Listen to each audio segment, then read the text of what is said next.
ये gym versus yoga थोड़ा हमेशा रहता है। लोगों को लगता है जो जिम जा रहे हैं उन्हें योगा की जरूरत नहीं है।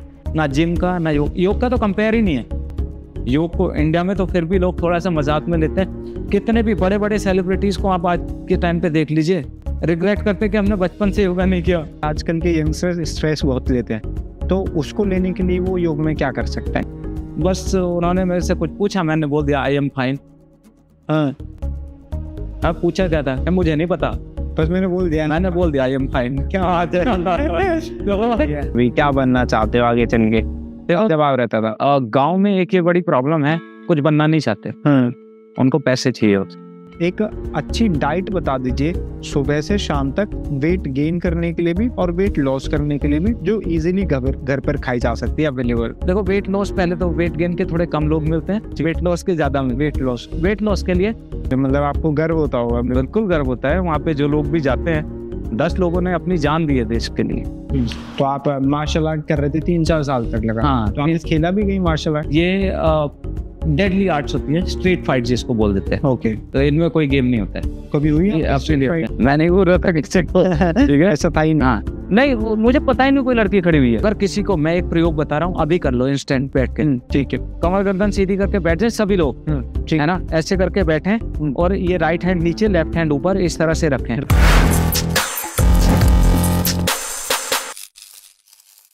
जून का महीना है और जून में 21 जून को खास दिन होता है, अंतर्राष्ट्रीय योग दिवस। पूरा विश्व योगमय होता है। पिछले कुछ समय से भारत में भी योग की जो एक्सेप्टेबिलिटी है वो काफ़ी तेज़ी से बढ़ी है और लोगों ने अपने जीवन का हिस्सा बनाने का प्रयास करना शुरू किया है। वैसे योग भारत की ही देन है और दिलचस्प बात यह है कि आज भारत के अलावा ऐसे कई देश हैं जो योग को अपना रहे हैं और बहुत तेज़ी से अपना रहे हैं, क्योंकि इसके जो प्रभाव हैं वो बहुत ज़्यादा हमारी बॉडी पर इम्पैक्ट करते हैं और फ़ायदे देते हैं। आज योग की बात इसलिए कर रहे हैं क्योंकि आज हमारे पॉइंट ऑफ व्यू शो में वीरेंद्र कुमार, जो वीरेंद्र स्ट्रेंथ योगा के फाउंडर हैं, वो आज हमारे साथ मौजूद हैं। 10 साल का सफ़र उनका योगा में है और बहुत सारे योगा सिखाते हैं। सोशल मीडिया पर भी काफ़ी एक्टिव रहते हैं, यूट्यूब पर, इंस्टाग्राम पर, फेसबुक पर आपको उनकी योगा से रिलेटेड काफ़ी सारी वीडियोस देखने को मिल जाएंगी। तो आज उन्हीं से योग पर, मेडिटेशन पर एक लंबी बातचीत होगी, आराम से चर्चा होगी और आप तक पहुंचाने की कोशिश होगी कि आप भी अपनी ज़िंदगी में योग को उतार पाएँ। बहुत बहुत स्वागत है आपका पॉइंट ऑफ व्यू में। बहुत बहुत धन्यवाद। काफ़ी कुछ आपने योग के बारे में बताया जी। योग भारत की देन है, ऑफ कोर्स, एग्जैक्टली भारत की ही देन है और बीच बीच में लुप्त होती रहती है ना? तो फिर कोई महानुभव आते हैं, कोई महान जो योग को फिर से लेके जाते हैं। तो आज के समय में रामदेव जी ने वो काम किया है, तो योग के भगवान उनको आप बोल सकते हो। उन्होंने ही शुरुआत की है, नहीं तो बीच में लुप्त हो गया था, कोई नहीं जानता था उनसे पहले, बहुत कम लोग जानते। अब शुरुआत हो गई, अब शुरुआत हो गई है। एग्जैक्टली। चलो, कहीं ना कहीं आपने कहा वो लुप्त हो जाता है बीच में। हाँ, बीच बीच में लुप्त होता रहता है। आएंगे उस पर आराम से, दिलचस्प चर्चा करेंगे। पहले हमारा जो सवाल रहता है वो ये है कि आप कहाँ से हैं, आप कहाँ, आपका जन्म कहाँ हुआ, आपकी पढ़ाई कहाँ पर हुई? अच्छा, हमारा जो जन्म हुआ वो है उत्तर प्रदेश में ही है, एक डिस्ट्रिक्ट बिजनौर। हाँ, बिजनौर में एक गांव है अस्करीपुर जी। तो अस्करीपुर के हम रहने वाले हैं। वहाँ से भी, वो हमारा गांव भी काफ़ी हिस्टोरिकल है। वहाँ से 10 लोग फ्रीडम फाइटर, मतलब आज़ादी की लड़ाई में गए थे और उन्होंने 10 फ्रीडम फाइटर, 10 लोग, और उन्होंने अपनी जान गंवाई थी। उनका वो जो सारे नाम है वो हमारे गांव में अभी भी लिखे हुए हैं। गांव के एक पत्थर लगा हुआ है, उसमें लगाए हुए हैं। ऐतिहासिक गांव है, बिल्कुल। तो मतलब आपको गर्व होता होगा? बिल्कुल गर्व होता है। वहाँ पे जो लोग भी जाते हैं, 10 लोगों ने अपनी जान दी है देश के लिए। तो ये गर्व की बात है। और एक और जो एमिटी यूनिवर्सिटी है, और अशोक चौहान जी, वो भी हमारे गांव के ही, ग्रेटर नोएडा जो, एग्जैक्टली। हाँ, वो भी हमारे गांव से ही बिलोंग करते हैं बेसिकली। उनके पापा हमारे गांव से ही हैं। हाँ, जो वीरेंद्र कुमार जी भी उसी गांव से हैं जी, बिल्कुल उसी गांव से। चलिए, बहुत बढ़िया। तो आपकी स्कूलिंग भी बिजनौर में ही हुई? हमारे गाँव में ही हुई है। अच्छा। हमारे गाँव में सरकारी स्कूल हैं, 2 जूनियर हैं, एक 12th तक है। तो जूनियर वालों में हमने पढ़ाई की, जूनियर क्लास तक की, और 12th तक अपने बड़े स्कूल में पढ़ाई की थी, उसी में। गाँव में। कैसे थे स्कूल में पढ़ाई में? बढ़िया थी, एकदम बढ़िया, बहुत अच्छी। गवर्नमेंट स्कूल थे और उस समय प्राइवेट स्कूल कम होते थे जब हमने पढ़ाई की थी, और होते भी थे तो पैसे नहीं होते थे। हम वहाँ पे पढ़ने जा सके। तो जो हमारे टीचर थे लकीली बहुत अच्छे टीचर थे सारे, और हमारा जो बड़ा 12th तक का स्कूल है वो भी बहुत अच्छा था, बहुत अच्छी पढ़ाई थी उसमें, दूर दूर से बच्चे आते थे पढ़ने। क्या बनने का प्लान था स्कूल में जब पढ़ाई कर रहे थे? सबसे पूछते हैं टीचर कभी ना कभी, क्या बनना चाहते हो आगे चल के?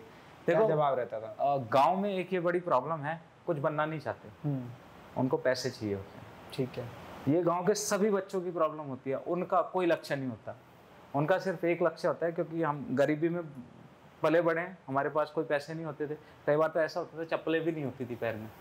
अच्छा, ठीक है, तो एक ही लक्ष्य था, पैसे आने चाहिए कैसे भी आए, है ना। या गांव के बच्चों का एक होता है कि जिसमें थोड़ा शारीरिक मेहनत कर पाते हैं कि फौज में चला जाऊं, फौज में चले, आर्मी में चले। हाँ, तो हमारे ये कि फौज में चले जाएंगे, तो वो तो हो नहीं पाए क्योंकि हाइट कम रह गई मेरी, है ना। मेहनत बहुत करता था मैं बचपन से ही। अब दूसरा, अब क्या करें, अब बहुत ज़्यादा पैसे हों तो कोई बहुत बड़ा कोर्स कर लें, अब पैसे हैं नहीं तो क्या करेंगे, कोर्स भी नहीं कर पाएंगे। पर मन में एक ही लक्ष्य था कि पैसे कमाने, जो गरीबी घर के उसको दूर करना है। तो फिर जब आपकी 12th हो गई उसके बाद आगे क्या प्लान था कि आगे कहाँ जाना है, क्या करना है, कुछ था? उसके बाद तो कुछ प्लान ही नहीं था। 12th के बाद अब हमने देखा कि अब करें क्या, क्योंकि हमारे सारे दोस्त जिनके पास पैसे हैं वो कोई बीटेक करने चला गया, किसी ने BCA में एडमिशन ले लिया, कोई डॉक्टरी में चला गया।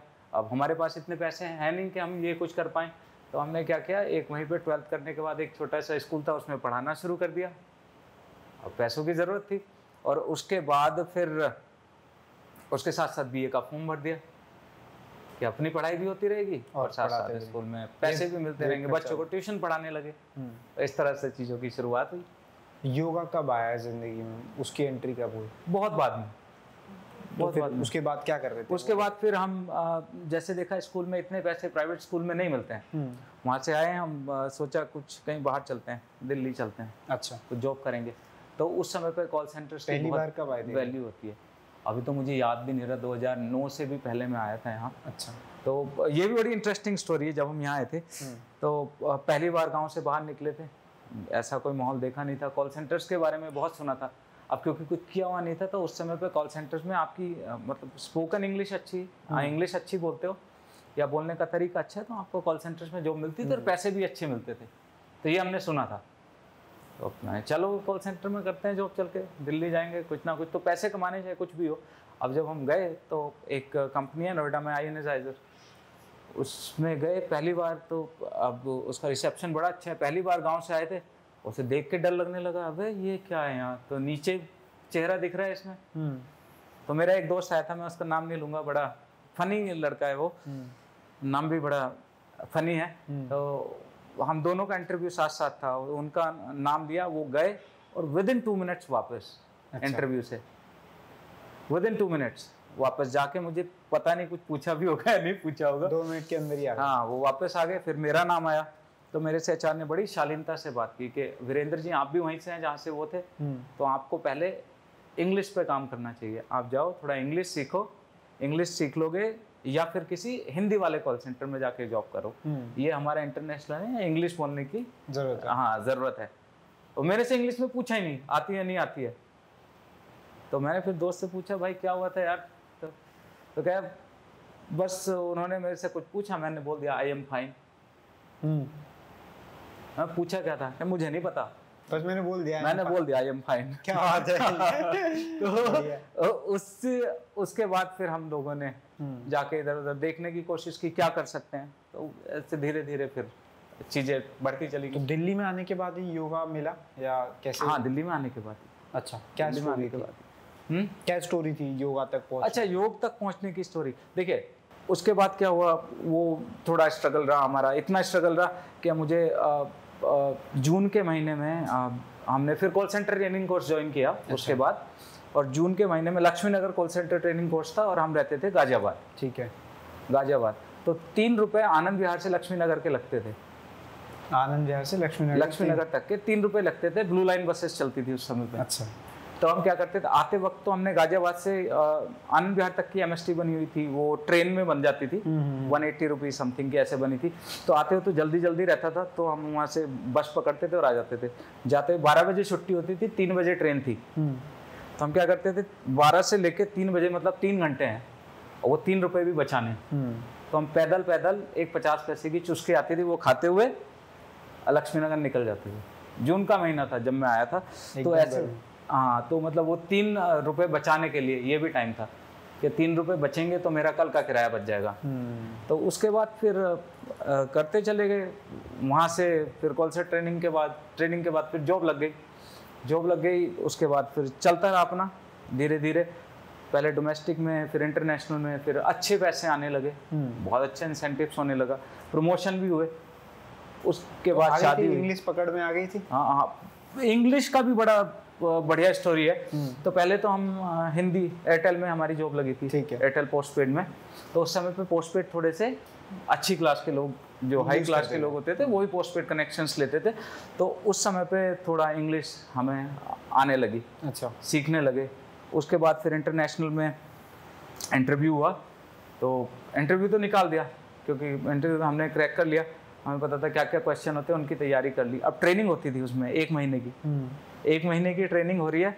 उसके बाद फिर उसमें मॉक टेस्ट होता था। अच्छा, मतलब अगर आपने क्लियर किया तो आपकी जॉब है, नहीं तो आपको निकाल देंगे।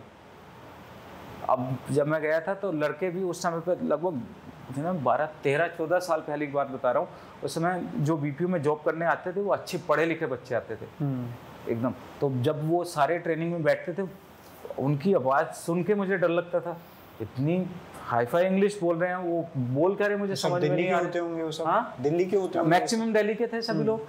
वो बोल क्या रहे समझ में नहीं आ रहा है। ट्रेनर आए और कुछ बोल के चले जाए, समझ में नहीं आ रहा है।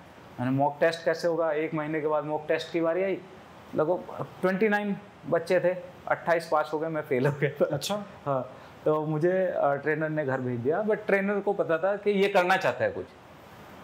तो मेरी बात हुई ऐसी, मैं बोला यार चल देखता हूँ मैं, कुछ ना कुछ तेरे लिए कुछ होगा तो बताता हूँ। 3 दिन के बाद फिर से उनका कॉल आया कि यार दूसरा बैच बन रहा है, आजा। अच्छा, हाँ, तो मैं फिर दूसरे बैच में गया। तो दूसरे बैच में फिर उसके बाद मॉक टेस्ट नहीं हुआ था, उसके बाद सीधा फ्लोर पे हुआ था। तो हमारा कलेक्शन का प्रोसेस था, हम यूएस कलेक्शन करते थे। तो लगातार 3 से 4 month I was on top collection में, सबसे ज़्यादा कलेक्शन मेरी होती थी। तो देन उसके बाद फिर कलेक्शंस में बहुत पैसे मिलते हैं। जो यूएस कलेक्शन करते हैं ना बच्चे, उनको इंसेंटिव्स बहुत बढ़िया अच्छे मिलते हैं। ऐसे इंसेंटिव्स मिलते थे 1-1 लाख पर मंथ, 2 लाख, उस समय पे इतना इंसेंटिव, बहुत पैसे मिलते थे। हाँ, तो उसके बाद फिर प्रमोशंस होते रहे, फिर उसके बाद शादी हो गई। अच्छा, कौन सी ईयर में हुई शादी आपकी? शादी 2014। हाँ, 2014 में शादी हुई। उससे पहले मैं योग करता था।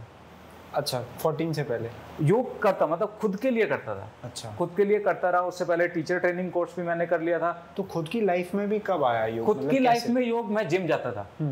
मैं जिम जाता था फिटनेस के लिए, तो बचपन से ही था। बचपन में मेरे गांव के सभी लोग बोलते थे कि फिटनेस के लिए कुछ करना चाहता है। अच्छा। पर क्योंकि इतना घर वालों को इतना नॉलेज नहीं था कि इस लाइन में भी कुछ कर सकते हैं। गांव में अधिकतर क्या होता है, गांव में क्या कहीं भी, कि जितना पढ़ लोगे, आप उस टाइम पे कहानी यही होती थी, अभी आपने भी सुनी होगी, पढ़ोगे लिखोगे बनोगे गंवार, और खेलोगे कूदोगे बनोगे, नहीं, पढ़ोगे लिखोगे बनोगे नवाब, और खेलोगे कूदोगे बनोगे गंवार। हाँ, कभी खेलते हुए तो पीट देते थे घर वाले। उनको पता ही नहीं था कि अगर आप फिटनेस में भी कुछ करते हैं तो कुछ हो सकता है आगे जाके। तब नहीं पता था, इतना कुछ नहीं पता था। मतलब आपको पढ़ना है, पढ़ लिख के कुछ नौकरी करनी है, नौकर बनने के लिए ही पढ़ते हैं गांव में। सही में ये फैक्ट है, और अभी भी, आज भी ऐसा ही है। कुछ ज़्यादा चीज़ें चेंज नहीं हुई है। बिल्कुल सबको नौकरी करनी है, हर किसी को। या तो मैं कुछ बन जाऊँ, ये मैं किसी प्रोफेशन के लिए नहीं कहना चाहता, बट सबको अपना खुद का मालिक नहीं बनना चाहता कोई। स्ट्रगल नहीं करनी, नौकरी मिल जाए लाइफ सेट है, मेहनत नहीं करनी पड़े, सैलरी आती रहे महीने के, अप्स एंड डाउन्स नहीं देखना चाहते, डरते हैं। हाँ, तो ये अभी भी प्रॉब्लम है। तो बस उसके बाद फिर मैं शादी से पहले ही मैंने योग करना शुरू कर दिया था। हाँ, मैं जिम जाता था, उसकी कहानी सुना रहा था। जिम जाता था तो आप कभी नोटिस करोगे कि मेरी आंखें आप देखना, कभी जब मैं ऐसे देख रहा हूँ तो इट लुक्स लाइक मैं घूर रहा हूँ। अगर ऐसे बैठा हुआ हूँ, किसी को भी देख रहा हूँ, तो ये थोड़ा सा मेरा जो आंखों की जो पुतलियां हैं थोड़ी बाहर, उस तरह स्ट्रक्चर्स का है। तो मैं जिम करता था। ये कहानी मैंने किसी को नहीं बताई। अच्छा, आपको बताता हूँ, एक्सक्लूसिव है हमारे चैनल पे। हाँ, ये किसी को नहीं बताई। जी। तो मैं जिम करता था, इसी तरह से जिम करता रहता, तो सामने शीशा लगा हुआ है। अधिकतर आप देखो जो जिम करते हैं सामने शीशा देख के जिम करते हैं, है ना। और पूरी जिम में शीशे इसीलिए लगाए जाते हैं। हाँ, तो जिम देख के शीशा करते थे। तो मुझे वो कुछ पता भी नहीं, देयर वाज अ गर्ल, वो वहाँ पे अपना वो जिम कर रही थी। ठीक है। तो उस लड़की ने ट्रेनर को जाके कुछ बोला, और ट्रेनर मेरे पास आया। ट्रेनर ने बोला यार तुम उधर मत करो, तुम इधर करो। अच्छा। क्यों, क्या हुआ? तो मैंने कुछ नहीं किया, आप इधर कर लो। थोड़ी देर के बाद मैंने क्यों हुआ क्या कि आप उन लड़की को घूर रहे थे। यार गलत बात, मुझे नहीं पता, तुम्हें लड़की को बोलना चाहिए था, मैं नहीं घूर रहा था किसी को। ठीक है, ऐसा था ही नहीं। हाँ, नहीं, मुझे पता ही नहीं कोई लड़की खड़ी हुई है। अच्छा। क्योंकि उस समय पे आप अपना पूरे फोकस के साथ जिम कर रहे हो। इतना ऐसा तो नहीं था कि हम अपने पैसे खर्च करके जिम करने जा रहे हैं। इन चीज़ों के लिए बड़ी मेहनत करके हमने पैसों को, मैं बताया ना, हमारे पैरों में चप्पलें भी नहीं होती थी। इस तरह से हमने पैसों को देखा है। वो कमा के हम खर्च करने में भी ये सोचते थे कि कहाँ खर्च करें, और जिम में हम कर रहे हैं। तो उसके बाद फिर मेरे दिमाग में आया, आंखों के लिए मुझे कई बार कुछ लोगों ने बोला, कुछ लोग कॉम्प्लीमेंट देते थे कि आपकी आंखें बहुत अच्छी है, बट मुझे लगता था कि हाँ ये थोड़ा कई बार ऐसा लगता है कि मैं घूर रहा हूँ देखने से। मैंने शीशे में भी कई बार देखा। तो उसके बाद मैंने सोचा जिम कहीं नहीं जाऊँगा, ये पंगा होता है, घर पे करूँगा। तो मैंने योगा शुरू किया उस समय पे। तब ये योग आया? हाँ, तब से योग आया, तब से मैंने योग करना शुरू किया। उसके बाद घर पे योग करता था। फिर बचपन में मेरी कुछ ना मेरा बहुत मन था बचपन में कि मैं या तो डांस करूं, या मार्शल आर्ट करूं, या जिम करूं। जब पैसे आए तो मैंने सारी चीज़ें की। जिम किया, जिम से हट गया, हटने की कहानी बता दी। उसके बाद फिर मैंने डांस किया। अच्छा। डांस भी करने सीखा कहीं? हाँ, डांस भी सीखा मैंने एकेडमी में। हाँ, डांस में सीखता था सेक्टर 18 में, नोएडा। हाँ, वहाँ पे भी 2-3 महीने डांस किया। उसके बाद फिर मार्शल आर्ट कहाँ सीखा? कुंग-फू। शाओलिन टेम्पल एक है, शिबू कनिष्का शर्मा, आपने काफ़ी नाम सुना होगा। तो उनके यहाँ पे मैं जाता था ये कुंग-फू सीखने। अच्छा। वहाँ मैंने 3-4 साल किया, कुंग-फू सीखता रहा। साथ साथ योगा मैं घर पे करता ही था। मैं कुछ भी कर रहा हूँ पर घर पे मैं योगा करता हाँ, योगा करता रहता था। अब शादी भी हो गई। कुंग-फू कितने टाइम सीखा आपने? 3 से 4 साल। तो आप मार्शल आर्ट कर रहे थे 3-4 साल तक लगा? हाँ। तो आपने खेला भी कहीं मार्शल आर्ट? खेलने नहीं, देखिए ये जूडो, कराटे ये गेम में होते हैं। अच्छा। पर जो हम सीखते थे कुंग-फू, जो एक फॉर्म है, जैसे किक बॉक्सिंग करते थे, मुए थाई करते थे हम लोग, या पिकिटे, ये पिक्टिट्रिशा काली, ये हमारे जो मास्टर सिखाते थे। हाँ, ये आर्ट, इनमें गेम नहीं होते। अच्छा। हाँ, इनमें गेम नहीं होते। ये डेडली आर्ट्स होती है, स्ट्रीट फाइट जिसको बोल देते हैं। ओके। तो इनमें कोई गेम नहीं होता है। कभी हुई आपकी स्ट्रीट फाइट? नहीं, किसी से नहीं, कभी नहीं हुई। नहीं, बिल्कुल। डिफेंस के लिए भी काम नहीं आई? नहीं, डिफेंस के लिए भी काम नहीं, और ना आए तो ही करना कभी आए। अच्छा, ना आए तो ही अच्छा है। तो आपने ये कब सोचा कि योग सिखाना चाहिए? अब हाँ, योग सिखाना। अब देखिए, मेरी शादी हो गई, मेरी बेटी भी हो गई। ठीक है। बेटी हो गई। अब मैं जॉब करता था, साथ साथ बहुत सारी चीज़ें कर रहा था। मैं गुड़गांव में जॉब करता था, नोएडा में रहता था। ओके। तो मेरी जो शिफ्ट थी शाम को शुरू होती थी 5:30 बजे से, और रात को मुझे लगता है 2:30 बजे के आसपास फिनिश होती थी। नाइट शिफ्ट रहती? हाँ, night shift permanent. US process था तो अच्छा। Permanent night shift. तो आप वहीं कर रहे थे जब से? हाँ, गुड़गांव नहीं, 3-4 कंपनी चेंज कर दी थी उसके बाद में। हाँ, इधर उधर जहाँ ज़्यादा पैसे मिलते थे वहाँ चले जाते थे। शादी हो गई, बेटी भी हो गई, और मैं क्या करता था, मार्शल आर्ट करता था, घर पे योगा भी करता था, और कभी टाइम मिले तो मैं डांस भी चला जाता था। तो जैसे यहाँ से आने जाने में 12 घंटे तो वो आना जाना और जॉब का मान लो, 12 घंटे वो हुए। उसके बाद फिर 3 से 4 घंटे मेरी एक्सरसाइज होती थी। 2 घंटे मार्शल आर्ट होती थी रोज़ाना, और 2 घंटे मैं खुद से करता था। तो 2 घंटे हुआ, 4 घंटे।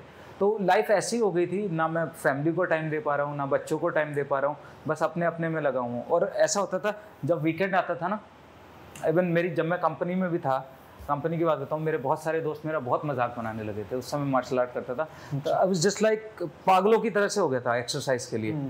तो मैं कुछ ना कुछ ऑफिस में भी पुशअप लगा देता था, ऑफिस में स्प्लिट करने लगता था। हाँ, तो इट वाज लाइक, और ये मेरे अंदर एक जुनून आया था, है ना। और अगर आपका कोई पैशन है ना, और अगर उसमें लोग आपको जब तक पागल नहीं बोलते, समझ लो आप सही रास्ते पे नहीं हो। तो मेरे सारे दोस्त मुझे बोल रहे हैं तू पागल है, तो जब वो पागल बोलते तब मुझे लगता था I am on right track. जब तक लोगों को लगता रहे ना या किसी चीज़ के लिए पागल है तो समझ लो राइट ट्रैक पे हो।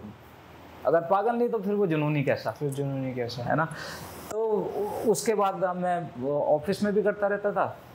ऑफिस में मैंने मेरे मैनेजर्स, मेरे डीएम्स, मैनेजर्स के मैनेजर डीएम होते थे हमारे वहाँ पे, तो डिवीज़न मैनेजर, वो भी बोलते थे तू पागल है। मतलब मजाक बनाते थे सभी लोग कि तू ये कर ले, तू वो कर ले, तू मसाज पार्लर खोल ले, इस तरह से मतलब कुछ भी करते रहते थे। पर वो उसने मुझे हमेशा मोटिवेट ही किया, कभी डिमोटिवेट नहीं हुआ मैं। आपने उस चीज़ को वैसे ही लिया? हाँ, तो मोटिवेशन मतलब मैं सही ट्रैक पे हूँ, किसी के कहने से कोई फ़र्क नहीं पड़ता।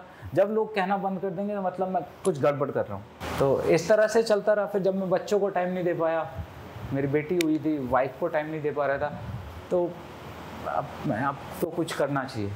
अब स्विच कैसे करें, जॉब कैसे छोड़ें, ना बेटी भी है, वाइफ भी है, रिस्पॉन्सिबिलिटी है, तो छोड़े कैसे, पैसे भी चाहिए। अब करियर में बहुत सारी चीज़ें होती हैं। एक मार्शल आर्ट भी हुआ था कि मार्शल आर्ट सिखाने लगूं। दूसरा योगा में बहुत टाइम से कर रहा था, तब तक मैंने कोर्स नहीं किया था योग में। अच्छा, योग में कोर्स नहीं किया था। योग में उस समय तक मैं मार्शल आर्ट मैं घर पे करता था, बहुत करता था, किताबें मैं बहुत पढ़ चुका था। तो फिर एक मार्शल आर्ट पर ही नहीं, योगा में किताबें मैं बहुत पढ़ चुका था। तो एक बार क्या हुआ, एक बात और मैं बता दूं, कई बार हम क्या सोचते हैं कि हम पैसे बचाने के लिए ना किसी ऐसे टीचर के पास चले जाते हैं। तो मैं शिफू के पास जाता था, वहाँ थोड़ा सा महंगा ज़रूर था बट वो अच्छा है, थोड़ा सा महंगा दे दो, क्योंकि ये हेल्थ की बात है। अगर हेल्थ में आपने कुछ गलत कर लिया ना तो आप ज़िंदगी भर परेशान रहोगे। तो मैं वहाँ पे मुझे लगता है 8 क्लासेस के वो 3000 रुपीज़ इस तरह से चार्ज करते थे। एग्जैक्ट मुझे याद नहीं है। तो हमारे घर के पास में एक ये जूडो सिखाने वाले लड़के आते थे, वो 1000 रुपये में पूरे महीने सिखाते थे रोज़ाना। तो अब मुझे लगा कि बेसिक तो मैं यहाँ से सीख लेता हूँ, एडवांस वहाँ सीख लूँगा। तो मैंने वहाँ छोड़ के 1-2 महीने उस लड़के के पास सीख लिया। वहाँ पे मुझे एक बहुत ख़तरनाक इंजरी हुई मेरे स्पाइन में। तो स्पाइन में इंजरी हुई, मैं गिर गया था, तो ना तो मैं ऊपर खड़ा हो पा रहा, ना नीचे जा पा रहा था। अब मैं क्या करूँ, कुछ कर ही नहीं पा रहा हूँ। जबकि मैं वीकेंड में 8-8 घंटे भी एक्सरसाइज करता था। तो बिल्कुल पागल सा, अब क्या करना चाहिए, एक्सरसाइज कैसे करूं। उस समय पे मुझे किसी ने सजेस्ट किया कि योगा थेरेपी करो। योगा थेरेपी से मेरा स्पाइन ठीक हुआ। मतलब उससे पहले लगभग 1-1.5 साल तक वो स्पाइन में बहुत प्रॉब्लम थी, लगता था पता नहीं क्या ही होगा। तो जब मैं योगा थेरेपी से वो ठीक हुआ, तब मुझे समझ में आया योग तो बहुत पावर है इसमें। मतलब मेरी अगर हो रहा है तो लोगों की भी हेल्प हो सकती है। और हेल्प भी सेकेंडरी छोड़ दो उस समय पे, क्योंकि सबसे पहले मुझे देखना था कि मुझे अपनी फैमिली को पालना भी है, पैसे भी आने चाहिए। वो एक सवाल है। लोग बहुत कई बार बोल देते हैं कि मुझे लोगों की मदद करनी थी, ये करना था, वो करना था। ठीक है, मदद भी अपनी जगह है, पर अगर आप अपने घर को सुखी नहीं रख पाओगे तो मदद कैसे कर पाओगे, है ना। तो पहले घर के लिए देखना था। तो मुझे उस समय दिखा कि मैं मार्शल आर्ट में शायद मैं इतना फाइनेंशियली स्ट्रॉन्ग नहीं हो पाऊंगा, पैसे नहीं कमा पाऊंगा। और योग में क्या था कि मैं जाके कुछ पर्सनल ट्रेनिंग्स लूँगा तो शायद पैसे आ जाएंगे। मेन उस समय पे यही था। तो बस धीरे धीरे फिर मैंने जॉब से रिज़ाइन कर दिया एक दिन। तो घर पे बोल के वाइफ पूछा सबने क्यों कर रहे हो? हाँ बिल्कुल, सबने बोला। वाइफ ने तो मना नहीं किया था, वाइफ ने बोला ठीक है जो मन है कर लो, पर थोड़ा इधर उधर से रिलेटिव्स मजाक बनाते हैं एक ऐसी चीज़ करने के लिए जिसका कोई आपको सिक्योरिटी नहीं है। आप क्या करोगे, योग सिखाओगे, क्या कला करोगे, है ना। अधिकतर ऐसे ही बोलते हैं, क्या किस चीज़ के लिए आप ये कर रहे हो, तो अपना जॉब क्यों छोड़ दी। अच्छी खासी सैलरी मिलती थी उसमें, बहुत अच्छे पैसे मिलते थे, वो छोड़ने के लिए हिम्मत चाहिए थी। और फिर भी मैंने सोचा अब नहीं, अब कुछ भी है, अब छोड़ दिया। तो वहाँ से मुझे काफ़ी सारा पीएफ मिला था। पीएफ मिलने के बाद मैंने स्टार्टिंग टीचर ट्रेनिंग कोर्स कर लिया था। तब तक मैंने योगा टीचर्स ट्रेनिंग कोर्स कर लिया था। बीच में मैं करता रहता था, मतलब टाइम निकालता रहता था कुछ ना कुछ करने के लिए। तो फिर मुझे पीएफ का पैसा मिला। मैंने एक योगा स्टूडियो एक नोएडा के एक लड़के के साथ मिलके बना लिया, वहाँ पे नोएडा में, ठीक सेक्टर 122 में बनाया था। तो उनकी लड़के की जिम थी, तो वो लड़का लोकल का ही था। तो हमारी जो एग्रीमेंट हुआ था, उस एग्रीमेंट के हिसाब से वो लड़का बातों से हटे जा रहा था, अपना पीछे हटे जा रहा था। मैं अपने सारे अधिकतर पैसे वहाँ लगा चुका था। तो लास्ट में जब मुझे लगा कि अब हमारी बात नहीं बनेगी, मैंने उसको बोला यार मतलब एक दिन ये हुआ था कि उसने कि मैं आपको जगह बना के दूंगा, आप इसमें प्रमोशन करोगे, टीचिंग करोगे, ये होगे। तो वो पहली बारिश में वो छत गिर गई। अच्छा, पहली बारिश में छत गिर गई। मैंने यार ये छत तो कम से कम ठीक करना आपका काम है, ऐसे नहीं बना के आप कुछ भी दे दो। तो उसने मना कर दिया, नहीं दूंगा। तो मैंने सामान ला के दे दिया कि इसको लगवा लो। देन लेबर की बात आई, उन्होंने बोला ठीक है, लेबर भी नहीं लगाऊंगा मैं।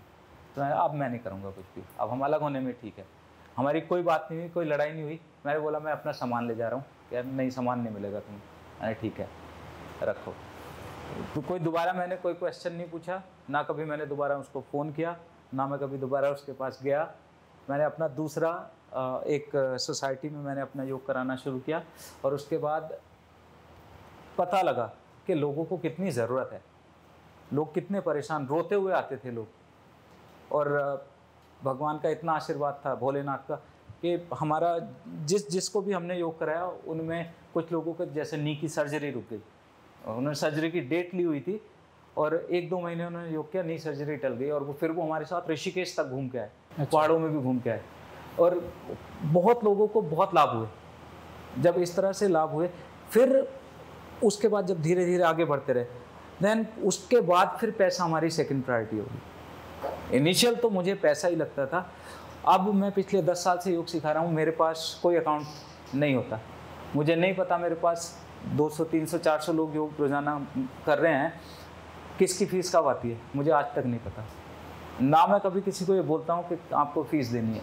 पिछले 10 साल का मेरा ये रिकॉर्ड है आज तक। कोई भी जितने भी लोग करते हैं कभी ये नहीं कह सकते कि सर ने हमें, हाँ कभी बहुत ज़्यादा ज़रूरत है तो मेरे ग्रुप में मैं उनमें बोल देता हूँ आई नीड मनी, जिसकी फ़ीस पेंडिंग है। कभी वो भी रेयरली, मुझे लगता है 10 साल में 2 या 3 बार हुआ होगा ऐसा। तो ना तो मुझे अकाउंट का पता है, ना मुझे पैसों का पता है। और कभी भी लोग जैसे मेरे से बोलते हैं कि आपको, मेरे पास पैसे नहीं है मुझे योग करना है, तो मैं कभी दूसरा क्वेश्चन नहीं करता, क्यों नहीं है, क्या नहीं है, क्या करते हो, ठीक है ज्वाइन कर लो।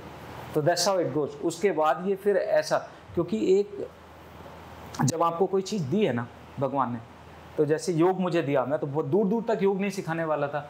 ये एक नॉलेज, ये पावर, ये विद्या भगवान ने मुझे दी, वो लोगों के लिए दी, राइट। ये योग मेरे लिए नहीं दिया, ईश्वर ने जो योग दिया है, जो ये पावर दिया है, ये दिया लोगों के लिए। अब अगर मैं लोगों को इस वजह से ना सिखाऊं कि उनके पास पैसे नहीं है, तो ये अन्याय है, मतलब मैं उनका अधिकार मार रहा हूँ। ये हर किसी के लिए, चाहे आप डॉक्टर हैं, ये बहुत बड़ी बात है, चाहे आप डॉक्टर्स हैं, आप डॉक्टर्स बने हो लोगों के लिए। आजकल मैं देखता हूँ कि बिना बात की ऑपरेशन कर दिया जाता है, सर्जरी कर दी जाती है। सबके लिए नहीं कह रहा हूँ, बट बहुत जगह ऐसा होता है। अभी पीछे एक रिपोर्ट आई थी कि 44% ऑपरेशंस इंडिया में फेक हो रहे हैं, जिनकी ज़रूरत नहीं। पैसा बनाना हाँ, है ना। तो ये आप, अगर कोई पावर आपके हाथ में है और आप उसको लोगों को दे नहीं रहे, तो आप लोगों का अधिकार मार रहे हैं। इसको एक तरह की चोरी मान लो। तो इस तरह से फिर चीज़ें बढ़ती चली गई। फिर योग में धीरे धीरे जो हमसे जुड़े थे, आज जो पहले मेरे क्लाइंट थे योगा के, वो आज भी मेरे साथ हैं। दूसरे तीसरे जितने भी हैं, वो तब से लगातार आज तक मेरे साथ योग करते हैं। तो ये भी बड़ी बात होती है कि कोई लोग 10 से 12 साल तक आपके साथ लगातार, और कहीं जाते ही नहीं हैं। कुछ लोग, मुझे लगता है बहुत सारे लोग आउट ऑफ इंडिया चले गए, वो भी अभी भी हमारे साथ जुड़े हुए हैं। वो कट गए थे बीच में, क्योंकि उस समय हम ऑनलाइन करते नहीं थे, ऑफलाइन रहते थे। तो फिर कोविड आया, कोविड में वो लोग भी जुड़ गए। तो टोटल अब तक ऑफलाइन आपने कितने लोगों को योग सिखाया होगा? मुझे लगता है लाखों लोगों को सिखा दिया होगा। लाखों लोगों? बिल्कुल लाखों लोगों को सिखा चुके हैं। कई कंपनीज में जाके सिखा चुके हैं हम लोग, और ऑनलाइन तो हमारा चलता ही रहता है, वर्कशॉप चलती रहती है। कब लेके आए ये सिखाने वाले सिस्टम को ऑफलाइन से ऑनलाइन लाने का कब प्लान बना? कोविड के टाइम पे। कोविड के हाँ, उससे पहले हम ऑनलाइन करते ही नहीं थे। जब वो 21 दिन का लॉकडाउन लगा था, तो उस समय पे पहली बार मैं घर में खाली बैठा 21 दिन के लिए। तो मेरे जो स्टूडेंट्स थे, उन्होंने बोला सर ऑनलाइन शुरू करो। मैं नहीं करूँगा ऑनलाइन, कुछ नहीं होगा इसमें, ऑनलाइन करने का कोई फ़ायदा नहीं है। यूट्यूब चैनल हमारा पहले से था, अच्छा, इंस्टाग्राम हमारा पहले से था, पर हम पोस्ट नहीं करते थे, टाइम ही नहीं मिलता था। आपने देखा होगा जो उससे पहले से ऑनलाइन रहते थे ना, उनके पास ऑफलाइन लोग नहीं थे, इसलिए वो ऑनलाइन में करते रहते थे अधिकतर।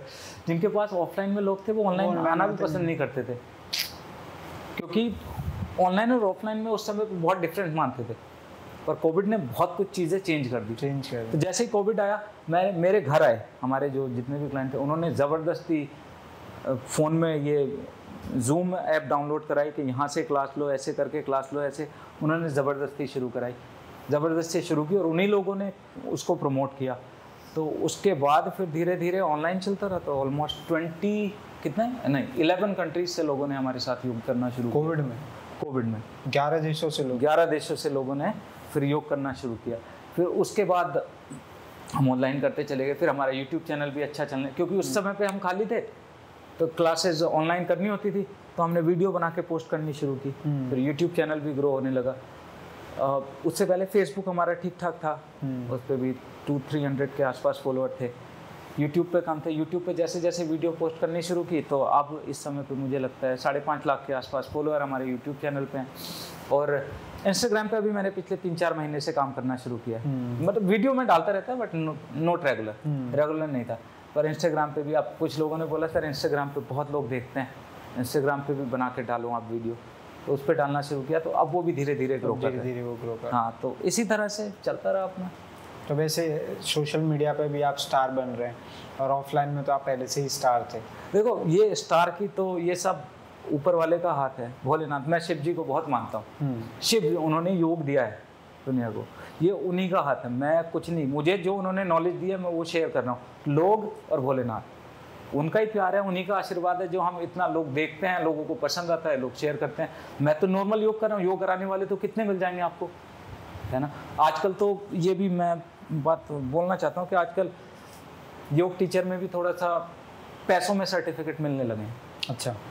बहुत लोगों को मैं देखता हूँ कि आप पैसे दो और सर्टिफिकेट ले लो, मतलब आप टीचर बन गए, जो बिल्कुल गलत है। ऐसा नहीं होना चाहिए, क्योंकि योग एक ऐसी चीज़ है, लोग बहुत विश्वास के साथ आते हैं। कई बार तो लोग हर जगह से लोग मना कर देते हैं, मतलब वो कई कंट्रीज़ में दिखा के आ चुके हैं, डॉक्टर्स ने मना कर दिया कि हम आपका इलाज नहीं कर सकते। उस समय पे लोग योग में आते हैं और एक आशा के साथ योग में आते हैं। उनकी आंखों में ना उम्मीद होती है कि आप हमारे लिए कुछ कर सकते हो।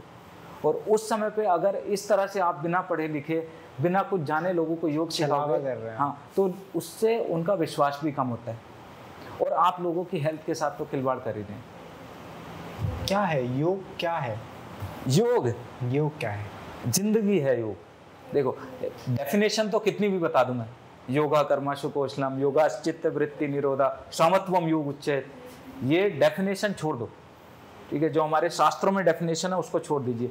योग ऐसे समझाओ जैसे 3rd क्लास का बच्चा भी समझ जाए। हाँ, योग नॉर्मल। योग का मतलब है जोड़ना। कहते हैं ना, योग के सवाल करो, बचपन में कहते हैं योग करो, जोड़ना। प्लस को योग, हाँ, प्लस को योग बोलते हैं। अब आप प्लस को योग आप किसी भी, योग सिर्फ एक तरह का नहीं होता, सिर्फ पोजेस में योग नहीं है। हाँ, वो हेल्थ के लिए अच्छा है। कर्म योग होता है, जो आप काम कर रहे हो उसको पूरी तरह से उसको देके पूरा फोकस कंसंट्रेशन के साथ करो, वो योग है। और अगर आप योग में होके अपने काम को करोगे ना, कुछ भी काम कर रहे हो, तो दुनिया की कोई ताकत आपको सक्सेसफुल होने से नहीं रोक सकती।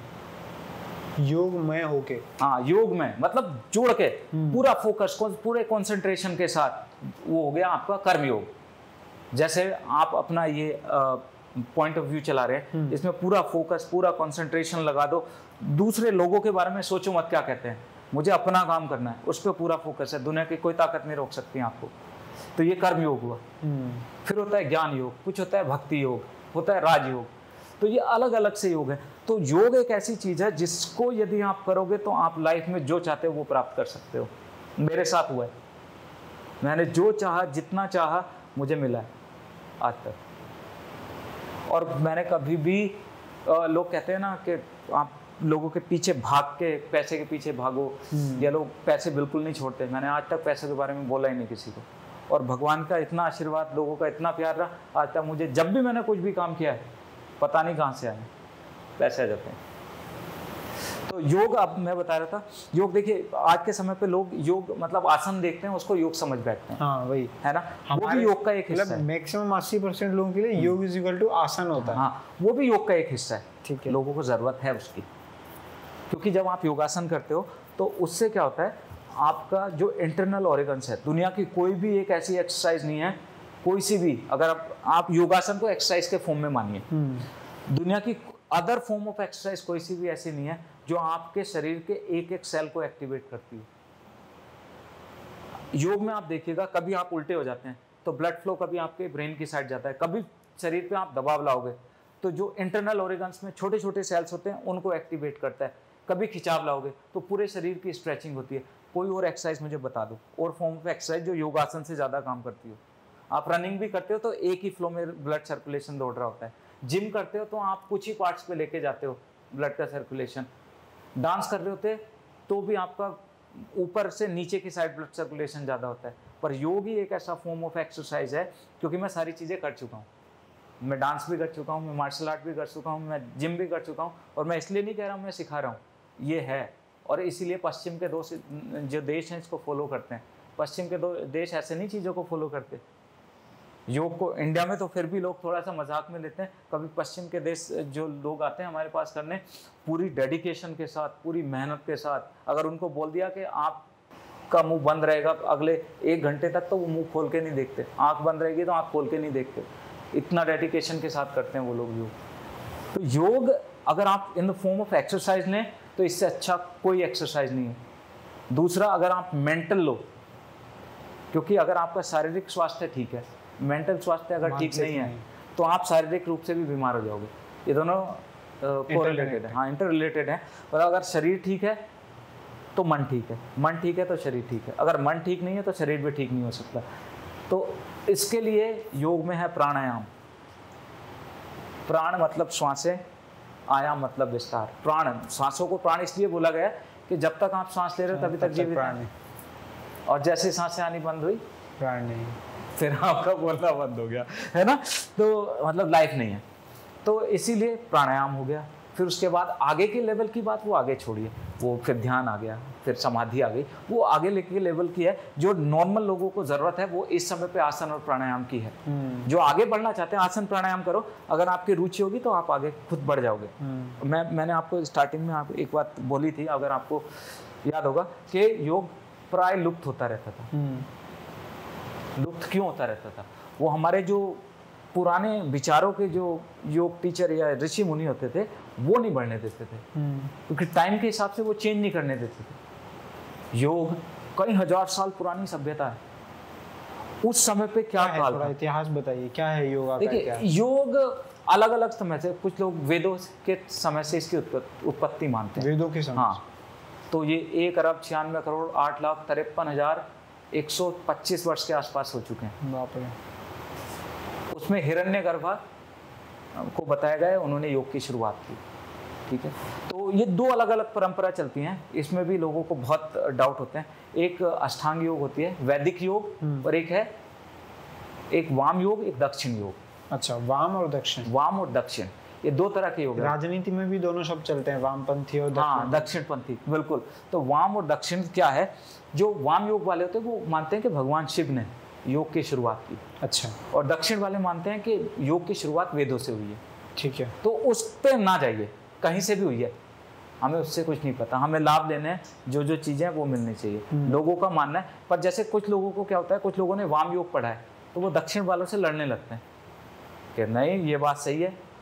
दोनों चीज़ें पढ़ो ना, फिर जो तुम्हें सही लगे वो लोगों को दो, है ना। दक्षिण भी पढ़ो, वाम भी पढ़ो। एक पढ़ के दूसरे को गलत बोलना, हाँ, एक पढ़ के दूसरे को गलत बोलना कभी भी सही नहीं होता। एक ही चीज़ को, जैसे आपने सपोज कीजिए अलग अलग तरह के फ्रूट्स हैं, ठीक है, कोई जैसे आम हुआ, एक मीठा एक खट्टा है, आपने खट्टा ही आम खाया अभी तक और एक ने मीठा आम खाया, तो दोनों लड़ पड़ेंगे, यार ये तो खट्टा होता है आम, झूठ बोल रहे हो मेरे से, है ना, और मैंने मीठा खाया, मैं मीठा होता है भाई, कैसी बात कर रहे हो, तो लड़ने को तैयार हो जाएंगे। पर ये तो देखो, उसका आम तो खा के देख लो एक बार, क्या पता उसमें उसका खट्टा ही हो सच में, है ना। तो इसी तरह से योग में बहुत प्रॉब्लम्स। तो हाँ, तो मैं क्या बोल रहा था, तो ये दक्षिण और वाम वाले लोगों में लड़ाई होती थी, वो एक दूसरे को गलत बोलते रहते थे कि ये वाला गलत है, वो वाला बोलते ये गलत है। तो और जब कोई, जैसे उस समय का काल था, उस समय का काल कुछ और था, उस समय लोगों को ज़रूरत कुछ और थी। अब जैसे जैसे काल चेंज होगा तो लोगों की ज़रूरतें चेंज हो जाएंगी, उन चेंज के हिसाब से अगर आप चीज़ों को मॉडिफाई नहीं करोगे तो वो लुप्त हो जाएगी। हमेशा यही होता था योग के साथ, जैसे कोई नया इंसान आके कोई नई चीजें, जैसे हमने स्ट्रेंथ योग बनाया, वो आज के लोगों की जरूरत के हिसाब से स्ट्रेंथ योग हमने उस तरह से आसन, उस तरह से प्राणायाम का सीक्वेंस, ध्यान मेडिटेशन का सीक्वेंस उस तरह से रखा जो आज के लोगों को जरूरत है उसकी, है ना। उसे हमसे लोग बोलते थे कि आपने नया अपना योग बना दिया। जरूरत है, योग है ही गुरु शिष्य परंपरा। गुरु शिष्य परंपरा क्या होती थी कि शिष्य गुरु के पास जाता था, अब गुरु शिष्य को सिखाता था, सर्टिफिकेट नहीं देता था उस टाइम पे, सिखाता था 2 साल 4 साल 5 साल, जब तक गुरु को ये नहीं लगता था कि अब तुम तैयार हो गए हो योग सिखाने के लिए। 10 साल 20 साल 30 साल भी लग जाते थे कभी कभी, गुरु को अपने पास ही बैठा के रखते थे। फिर जब उनको लगता था कि अब आप तैयार हो गए हो, अब आप सिखा सकते हो, वो बोलते थे आप जाइए, अपने काल के हिसाब से चीज़ों को मॉडिफाई करिए, पर लोगों का नुकसान ना हो, अपने काल के हिसाब से लोगों को सिखाइए। तो बढ़ता रहता था। ये होती है गुरु शिष्य परंपरा। ठीक है। जब गुरु आदेश देता था कि अब आप कर सकते हो, पर अपने काल के हिसाब से। तो आपने आज के अकॉर्डिंग कुछ चीजें चेंजेस की हैं आज के हिसाब से, तो जो आज के समय पे जरूरत है, आज के समय पे सबसे ज्यादा पहली बेस है फिजिक, शरीर। अगर शरीर ही ठीक नहीं है तो आप मन पे कैसे काम करोगे, या ध्यान समाधि तो छोड़ ही दो, अपने घर का भी ध्यान नहीं रख सकते अगर शरीर ठीक नहीं है, उसमें परेशान रहोगे कि मुझे यहाँ दर्द हो रहा है, मुझे ये डायबिटीज़ है, मुझे बीपी की समस्या हो रही है ना। तो पहले शरीर। रामदेव जी ने सबसे अच्छा क्यों दोबारा से योग के इतना उन्होंने प्रसार किया, उन्होंने जो योग की मेन चीज़ है आज के समय की ज़रूरत, आसन, उस पर फोकस किया, प्राणायाम उस पर फोकस किया। शारीरिक मानसिक रूप से बहुत परेशान है आज के समय पे लोग, उन्होंने इन्हीं 2 चीज़ों को दिया। पुराने लोग में क्या कहते थे, जो पुराने जो जब लुप्त हुआ था, वो कहते थे योग आसन नहीं है, वो आसन को नकार ही देते थे, प्राणायाम नहीं है। ये तो भगवान से जुड़ने की एक कला है, पहले शरीर तो ठीक कर लो, भगवान से बाद में जुड़ेंगे, है ना। अगर भगवान से आप शरीर ही ठीक नहीं, कैसे जुड़ जाओगे। सही बात है। तो सबसे पहले शरीर। तो रामदेव जी का आपने कभी भी देखा होगा, वो ऐसा नहीं है और चीज़ों के बारे में जानते नहीं होंगे, जानते सब कुछ है, पर उन्होंने आज के समय को समझा कि आज के समय पे आसन की ज़रूरत है लोगों को, ये कराओ ना। यूथ सबसे ज़्यादा आसन, जब डिफिकल्ट आसन करते हैं तो उनको पता लगता है। पहले तो ऐसे लगता था जैसे योग का नाम सुनते थे ना, कोई आएगा हमारे पास, बैठेगा और आंख बंद करेगा, 3-4 बार सांस लेगा, सांस छोड़ेगा, ये योग हो गया, ये समझते थे लोग। पर वो उस समय के काल की वो ज़रूरत थी, उस समय वायु शुद्ध थी, खाना शुद्ध था।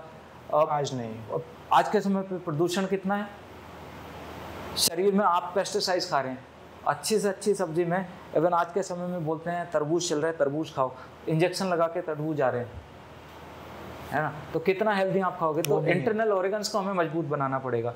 जैसे इंटरनल ऑर्गन्स हमारे मजबूत बनेंगे, आप देखना मैक्सिमम हमने ऐसे ऐसे लोगों को ठीक किया है, मैं अभी बता रहा था ना, जो दुनिया भर के डॉक्टरों को दिखा के आ गए थे। एक 16 साल का बच्चा था, मैं उनका देखो नाम नहीं ले रहा हूँ, वो अभी भी आते हैं हमारे पास।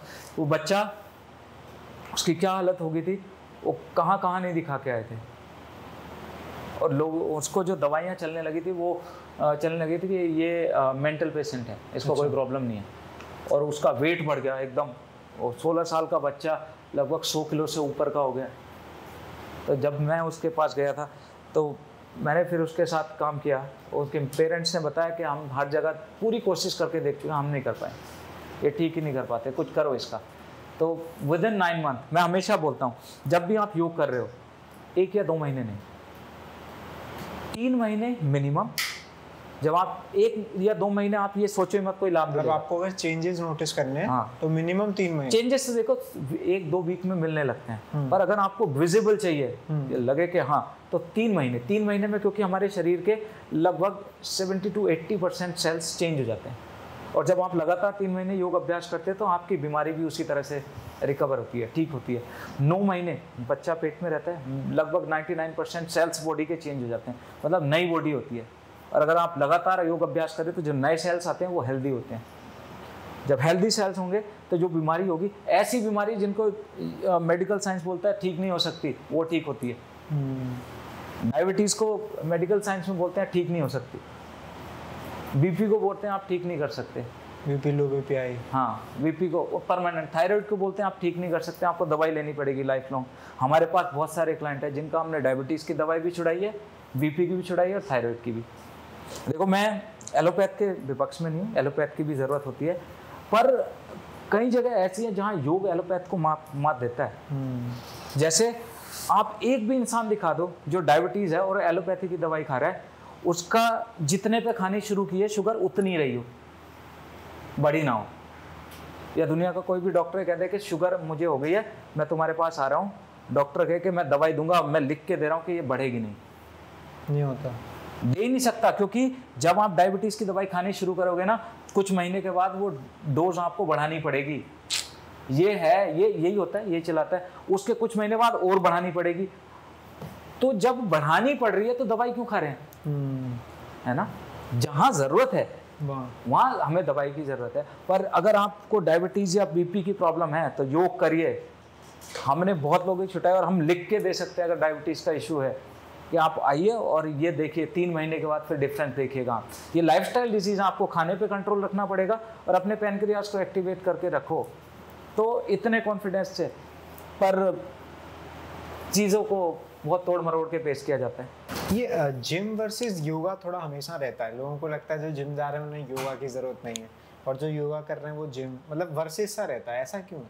देखो, कंपटीशन किसी चीज़ का नहीं है। हाँ, जिम वर्सेस योगा। अगर आप मॉडलिंग कर रहे हो अपने हिसाब से करो ना। अगर आप मॉडलिंग कर रहे हो, बहुत ज़्यादा आपको बॉडी दिखानी है, तो आप जिम कर सकते हो। ठीक है। पर जिम भी करते हो तो योगा जरूर करो। अच्छा, योग मैं बता रहा हूँ ना, जिम में आपको शरीर के एक एक सेल तक, आप एक एक सेल को एक्टिवेट नहीं करते। जिम में भी जाओगे तो आप पैनक्रियास को कैसे एक्टिवेट करोगे? उसमें जो छोटे छोटे सेल्स हैं उनको कैसे एक्टिवेट करोगे? डाइजेशन को कैसे मजबूत करोगे? जो डाइजेस्टिव सिस्टम है, आपकी जठराग्नि को कैसे प्रदीप्त करोगे? वो योग में प्रोसेस है, वो योग ही कर सकता है। तो जनरल लोगों के लिए योग से अच्छा कुछ नहीं हो सकता, कुछ नहीं हो सकता। और कोई अगर कहता है अच्छा हो सकता है तो मेरे पास बैठाओ। अच्छा, योग का जो समय है वो सिर्फ सुबह ही होता है? मतलब सुबह ही योग कर सकते हैं? देखो, योग सुबह सुबह इसलिए करते हैं क्योंकि पूरी रात सोते हैं तो हमारी बॉडी रिलैक्स रहती है और पेट खाली हो जाता है। खाली पेट करना चाहिए। आप सुबह को भी कर सकते हो, शाम को भी कर सकते हो। शाम को कर रहे हो तो खाना खाने के लगभग 3 से 4 घंटे बाद खाना। हाँ, अगर पहले कर रहे हो, मतलब फास्टिंग का गैप 4 घंटे का होना चाहिए। ओके, मतलब आपने 3-4 घंटे से कुछ खाया हाँ, कुछ खाया ना हो, तो फिर आप योग कर सकते हैं। सुबह योग करने के अपने अलग फायदे हैं। वो आपको पूरा दिन एनर्जेटिक रखेगा, एनर्जी रहेगी। जो काम करोगे आप देखना, 1 घंटे कोई भी योग करता है, आप अपने ग्रुप में देख लेना, आप जितने लोगों को जानते हो जिसमें जो योग करता होगा ना, वो सबसे अलग दिखता होगा। देख लेना, आप नोटिस कर लेना, जो भी योग करता है उसकी एनर्जी अलग होगी, उसका बोलने का तरीका भी अलग होगा, वो पॉजिटिव रहेगा हमेशा। किसी को भी देख लेना जो योग करता होगा। मैंने आपको बता दिया, जितने लोग सुन रहे हैं वो भी अपने ग्रुप में देखना, जो भी योग करता है उसकी अलग एनर्जी होती है ना। तो खाना मतलब 3-4 घंटे। हाँ, और शाम को जब आप करोगे तो आपकी नींद की क्वालिटी अच्छी होगी। वैसे तो आपने मेंटल की बात करी थी। अगर आजकल के यंगस्टर स्ट्रेस बहुत लेते हैं तो उसको लेने के लिए वो योग में क्या कर सकते हैं? देखो, वैसे तो बहुत सारी ब्रीदिंग टेक्निक है, पर अगर किसी को, मैं एक प्रयोग बता रहा हूँ, अभी कर लो इंस्टेंट बैठ के। ठीक है। कमर गर्दन सीधी करके बैठ जाए सभी लोग, है ना, ऐसे करके बैठें और ये राइट हैंड नीचे, लेफ्ट हैंड ऊपर, इस तरह से रखें। राइट हैंड ऊपर। हाँ, और ये अंगूठे को ऐसे मिला लें, है ना। ठीक है। ये मिला। धीरे धीरे सांस लो।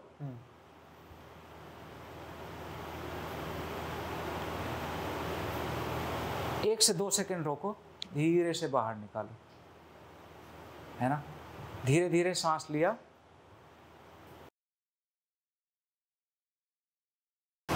एक से 2 सेकंड रोका, धीरे धीरे बाहर निकालो। तो जैसे ही आप सांस लेते हैं उसी समय पे देखो ना, एक एनर्जी शरीर में आ जाती है। रोजाना 10 मिनट कर लो, रोजाना 10 मिनट, और 1 महीने में चेक कर लेना। आपका जो मेंटल स्ट्रेस लेवल है ना, मशीनों में भी चेक करवा ले जो होता है।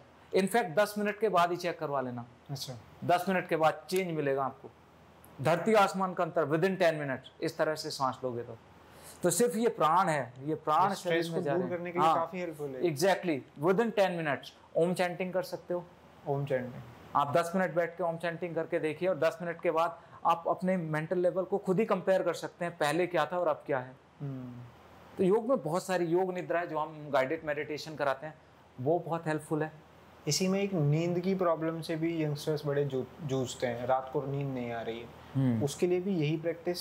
ये प्रैक्टिस प्लस एक और प्रैक्टिस कर लो। देखो नींद की प्रैक्टिस के लिए आपको ब्रेन सेल्स को एक्टिवेट, वहां पे ब्लड का सर्कुलेशन ठीक से पहुंचाओ, तो उसके लिए आपको भ्रामरी प्राणायाम, सोने से पहले 4 से 5 मिनट भ्रामरी प्राणायाम कर लो। भ्रामरी प्राणायाम क्या होता है, ये 2 उंगलियां हैं, देखो वैसे तो लोग बहुत तरीके से बताते हैं ऐसे रखो उंगलियां, ऐसे रखो, पर जो हमारे शास्त्रों में उंगलियों का कोई वर्णन नहीं है। हमारे शास्त्रों में क्या है, 2 उंगलियों को कान में रखा, ऐसे बंद कर लिए, पूरा सांस लिया और सांस छोड़ते हुए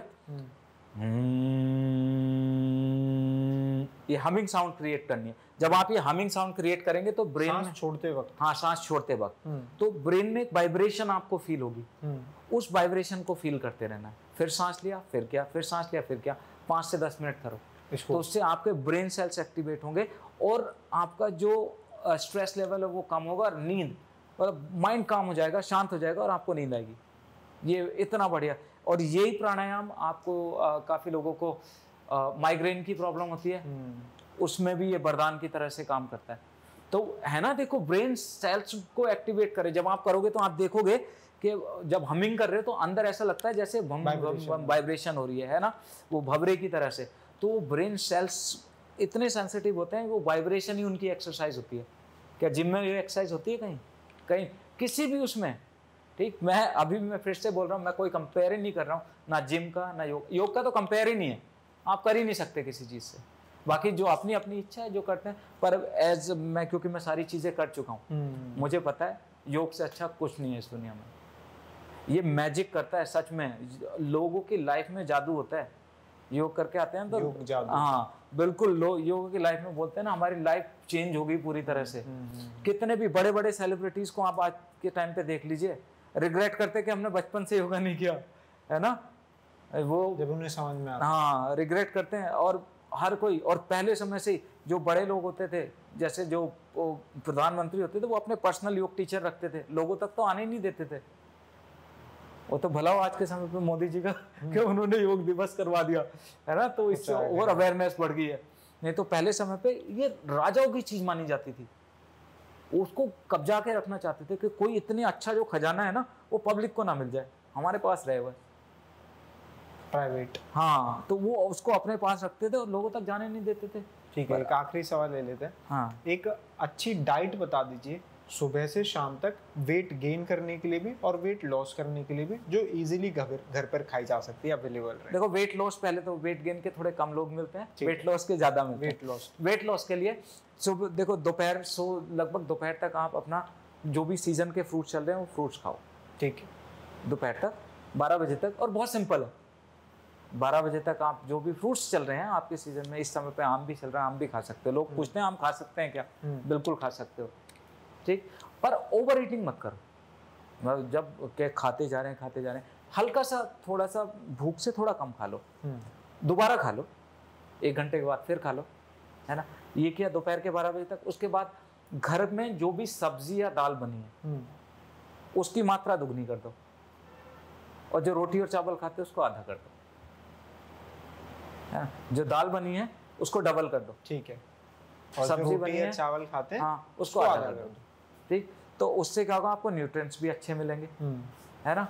और जो फाइबर, जो कैलोरी डेफिशिएट है उस पर आ जाओगे आप, तो वेट कम होने लगेगा। दिन में आप बीच में, जैसे बीच में कोई भी आप स्नैक्स में ले सकते हो, जैसे ड्राई फ्रूट्स ले सकते हो, कुछ भी, या फ्रूट भी ले सकते हो। और फिर शाम का खाना भी इसी तरह का कर लो जैसा ये था दोपहर वाला। और हाँ, सैलेड खाना मत भूलो, सैलेड को जितनी ज़्यादा खा सकते हो आप। मैं तो कहता हूँ हर किसी को आधा किलो कम से कम आधा किलो सैलेड खाना खाने से पहले। अच्छा, मतलब जैसे खाना खाने बैठ रहे हो पहले रात का खाना, खीरा सुबह का, रात का खाना टाइम डिपेंड करता है, टाइम किस टाइम खाओ। तो वैसे तो योग में हम बोलते हैं कि सूर्यास्त से पहले खाना खा लेना चाहिए, पर आज के समय पे ये मुश्किल है, क्योंकि ये हमें ऑफिस ही नहीं होता, समझ में आता है। हाँ, तो जब अगर आप सूर्यास्त के बाद कभी भी कच्ची चीजें मत खाओ। अच्छा, ना फ्रूट खाना है ना सब्जी खानी है, रात के खाने में सलाद नहीं खाना। हाँ नहीं, सूर्यास्त के बाद कभी मत खाओ, क्योंकि सूर्यास्त के बाद जो पेड़ का धर्म होता है वो होता है कार्बन डाइऑक्साइड देने का। दिन में ऑक्सीजन देता है, रात को कार्बन डाइऑक्साइड देता है ना, वो हमारे शरीर को नुकसान देता है। तो रात में हमें हमेशा पका हुआ खाना चाहिए। तो कोशिश करो कि सूर्यास्त से पहले तक एक हैवी खाना आप खा लो, जिससे आपको रात को भूख ना लगे। और रात को जो भूख लगती है उसको आप या तो घर पे कभी कभी सब्जी वगैरह सूप बना के ले सकते हो, दूध ले सकते हो गुड़ के साथ, इससे अच्छा कुछ नहीं हो सकता। दही? दही रात में ना लीजिए ना, रात में? दिन में ले सकते हो। हाँ, सुबह सुबह बहुत ही अच्छी मानी जाती है। रात को दूध गुड़ के साथ, गरम गरम दूध, वो क्या करेगा, जैसे आप सुबह सुबह सो के उठोगे तो आपका पेट भी साफ होगा, तो कॉन्स्टिपेशन की प्रॉब्लम में भी लाभ देगा। तो ये सिंपल सा खाना रखो। डब्बाबंद चीज़ों को आप जितना हो सकते हैं अवॉइड कर दो, चाहे वो कितना भी कोई लिख के दे रहा है कि ये अमृत है, उसको मत खाओ। डब्बाबंद चीज़, हाँ, उसको छोड़ दो।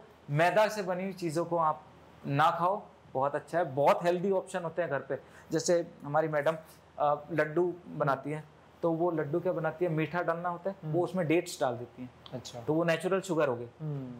बाहर से हम चीनी या कुछ बुरा टाइप की चीज़ें नहीं डालते, तो डेट्स डालते हैं, नेचुरल शुगर, वो हमेशा अच्छी है, कई गुना अच्छी है।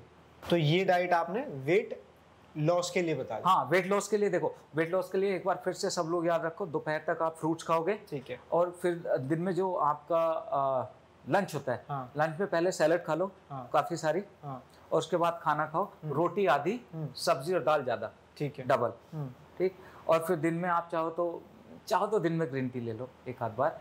उसके बाद फिर शाम के समय में आपको सूर्यास्त से पहले, मेन कोशिश है सूर्यास्त से पहले आप हैवी मील खा लो, जिससे रात को भूख ना लगे, ठीक। उसके बाद रात में दूध ले सकते हो। डिब्बाबंद चीज़ें नहीं खानी। चीनी को जितना हो सकता है अवॉइड कर दो, चीनी सभी बीमारियों की जड़ है, चीनी को अवॉइड करो, उसकी जगह गुड़ ले लो, डेट्स ले सकते हो, बहुत सारे ऑप्शन आते हैं और टेस्टी ऑप्शन आते हैं, ठीक है। तो इससे लॉस हो सकता है वेट? बिल्कुल होगा। ऐसा लॉस हुआ है, हमने 5 दिन में लोगों का विदिन 5 डेज 6 किलो वजन कम करा है। 5 दिन में 6 किलो वजन 5 दिन में, और लोग हैरान रह जाते हैं। हमारे स्टूडियो पे हमने अपनी एक योगिक डाइट बनाई हुई है, तो 5 दिन में 6 किलो लोगों का वजन कम कराया है, और होता है, और वो ऐसा नहीं कि तुरंत बढ़ गया, बढ़ता भी नहीं। मेरे जैसे लोगों के लिए गेन और बता दीजिए। अगर गेन करना चाहते हैं तो देखो, बहुत सारी चीज़ें आपके लिए भी, अभ्यास करना ना भूलो, प्रैक्टिस करो, है ना। और हठ योगा, हैवी जो योग हम करते हैं, स्ट्रेंथ योगा प्रैक्टिस करो हमारा। हाँ देखो, तो उससे क्या होगा, मसल्स गेन होगी। जब आप योगा करोगे तो आपकी भूख बढ़ने लगेगी, भूख बढ़ेगी तो फिर ऐसा नहीं कि उल्टा सीधा खाएं। उस समय पे, जैसे आज के समय पे, केला कम से कम 1 दर्जन खाना है आपको एक दिन में। हाँ, दिन में खाओ, 2 आप खाए, 2 बाद में खाए, 2 बाद में खाए, तो वो केला आपका वेट बढ़ाने में, हेल्दी वेट बढ़ेगा। केला खा लिया, आम चल रहा है आज के समय पे, आम खाइए, डेट्स खाइए, दूध पीजिए और गुड़ के साथ, तो ये आप सब आपका वेट बढ़ाने का काम करेंगे। जैसे जैसे भूख लगेगी, योग जब आप करते हैं, अगर आपका वेट बढ़ा हुआ है तो वो कम होने लगता है, और कम है तो वो बढ़ने लगता है। मतलब जो डिजायर्ड वेट होता है वो लेके आता है योग। बस खान पीन का तो ध्यान ऐसे ही रखना है। आप बस ऐसा नहीं कि वेट बढ़ाने के लिए खूब समोसे खा लिए या खूब मैदा वाली चीज़ आपको भी नहीं खानी। जो वजन बढ़ाना चाह रहे हैं, समोसा उनको भी नहीं खाना, क्योंकि ये नुकसान देता है। चीनी उनको भी अवॉइड करनी है, डब्बाबंद चीज़ें उनको भी अवॉइड करनी है, हेल्दी चीज़ें खानी है।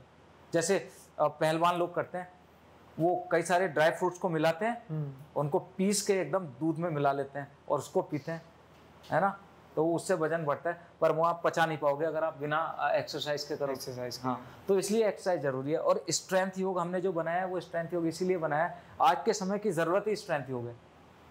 क्योंकि जो जवान बच्चे वो आते ही नहीं थे योग में, पर जब हमारी क्लास में आते हैं, कहते हैं ये भी योग होता है कुछ, तो वो फिर उनका इंटरेस्ट जागता है, उनको लगता है कि हाँ, योग से भी हम अपना मसल्स बना सकते हैं, मस्कुलर बॉडी बना सकते हैं।